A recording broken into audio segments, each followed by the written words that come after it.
Mr. President, ladies and gentlemen, dear colleagues. So, here's my title. Here are my disclosures.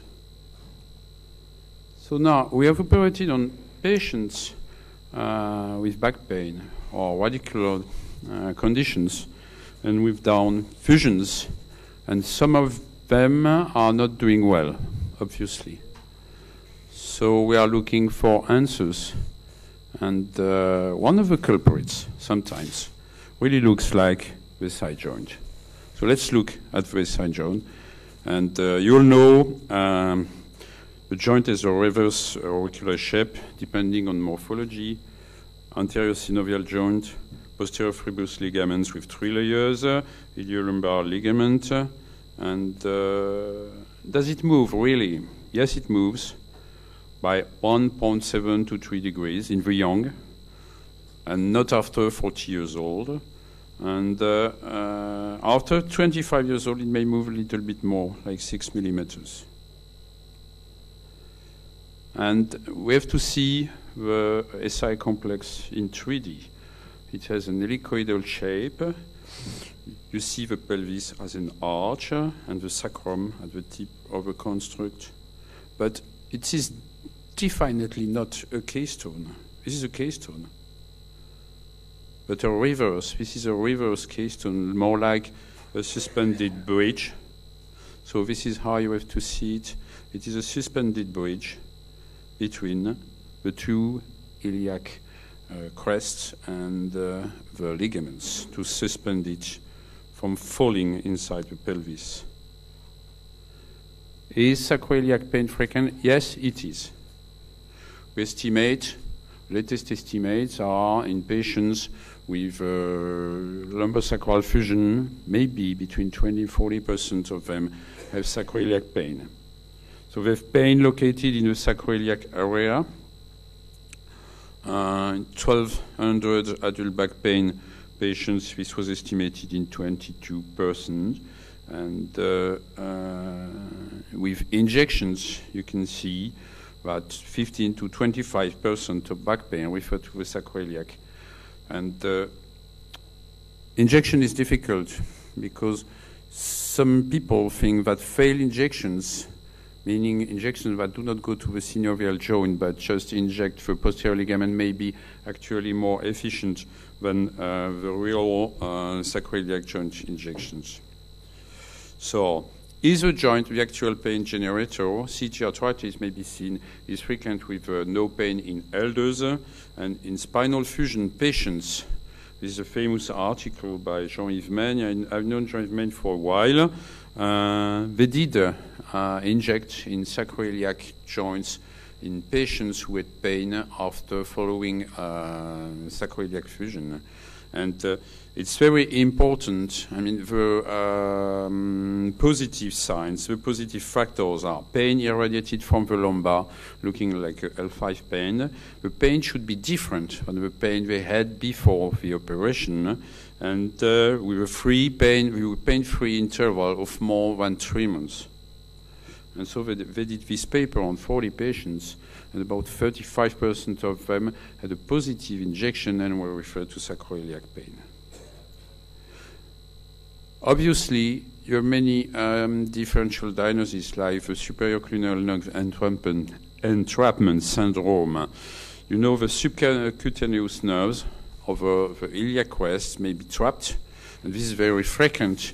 It happens just 7 centimeters away from the medium line, and you can feel, the patient feels the pain when you press on the sacroiliac pain and on the sacroiliac ala, and you wake up the pain, and you can inject the superior clunal nerve, and it works.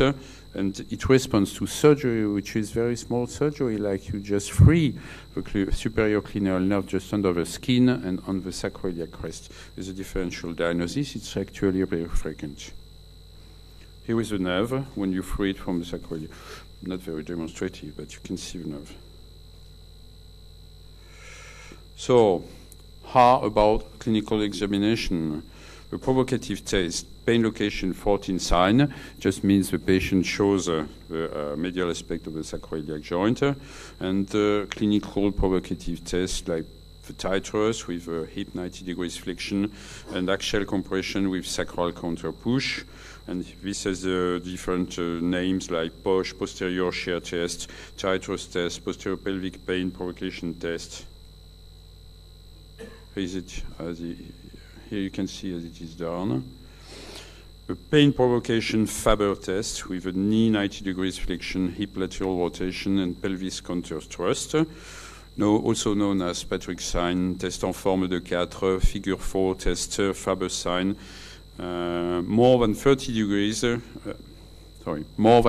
different clinical tests have been described, like mobility tests, and their sensitivity and specificity over all of them. You can say that it's very difficult clinically to say that a test affirms that the sacroiliac joint is the culprit in the pain of a patient. Now you can go to imaging with CT showing degenerative abnormalities or rheumatoid abnormalities, MRI showing degenerative similar to Modic signs with hypersignal in T2 in the both aspects of the side joint. And we can find other diagnoses like TB, rheumatoid infection, and maybe a realized MRI of posterior ligaments, but right now we have no idea or what a pathological MRI of posterior ligament should be. So here it is. So we have some clinical dilemmas. The patient has sacroiliac pain. We're not sure if the pain actually comes from the sacroiliac. We're not sure if the sacroiliac degenerative or ligament may be a problem. Is trauma induced? What happens after post-lumbar S1 fusion? What to do next? What to do with that? Side pain treatment, medical treatments is non-steroid drugs with relative efficiency. Injections are mandatory in affirming the diagnosis. Joint manipulations, I let you do that, and then surgery. Osteopathic treatment since 150 years, with very, very little evidence in the literature, with contra-evidences, with manipulation doctors. In the correct hands, it works. Stretching of the posterior ligaments may be part of the treatment, and release nociceptive feedback phenomenon. There is a lot of snake oil about that. And surgery. Then we have big companies. Fusion have been done since the 70s. We have new techniques. There are new kids on the blocks, like this Cybone company, providing new ways of doing the sacroiliac fusion in a minimally invasive way. What happens what happens the day this surgery becomes a minimally invasive, very easy thing to do, and it's actually reimbursed by the insurance? And we have different surgical techniques: Cybo, new actor, Zig asymmetry, new tech Cyfix, globus Cy look with a Cyfix, with actually a cage. And these are different devices, and this company has raised high money. There are still no agreement on pathology, and never in history have we had so many technical ways meant to fuse the side joint. And this raises awareness about the sacroiliac pathology to our benefit. But a non-specific diagnosis with non-specific indications performed with a non-specific technique provides non-specific results. I did not say that. To fuse or not to fuse. We need to improve the medical understanding under the pain to better understand the pathology. And what should we do as individual practitioners? Do a thorough clinical examination, imaging. Sacroiliac injections are mandatory. Manipulations with a question mark. As a community, we should raise awareness about this condition, improve our clinical understanding, improve the biomechanical concept, detect, precise, train adjacent condition with this cluneal nerve, lateral cluneal nerve syndrome, piriformis syndrome, maybe pudendal nerve, and improve the literature. What we shouldn't do is fuse to see if it works. Fuse to add a procedure.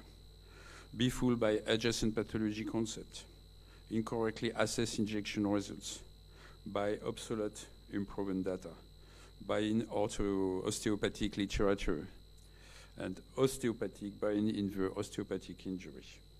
So as a community, focus on evidence, blindly proving treatment without understanding, and allow survivance of unproved, incorrect literature through the internet. As surgeons, we tend to often favor technique over clinical understanding. First you fuse, then you refuse, and then you refuse to fuse. What's the next step? As in back pain, we suffer chronic deficit in pathophysiologic clinical understanding and clinical research. And another aphorism is when the only tool you have is a hammer, everything looks like a nail. Psi fusion requires strong logical rationale in fusing the sergeant in the reverse skeleton or reverse parachute concept, and psi pros the pros and the cons. The patient selection should be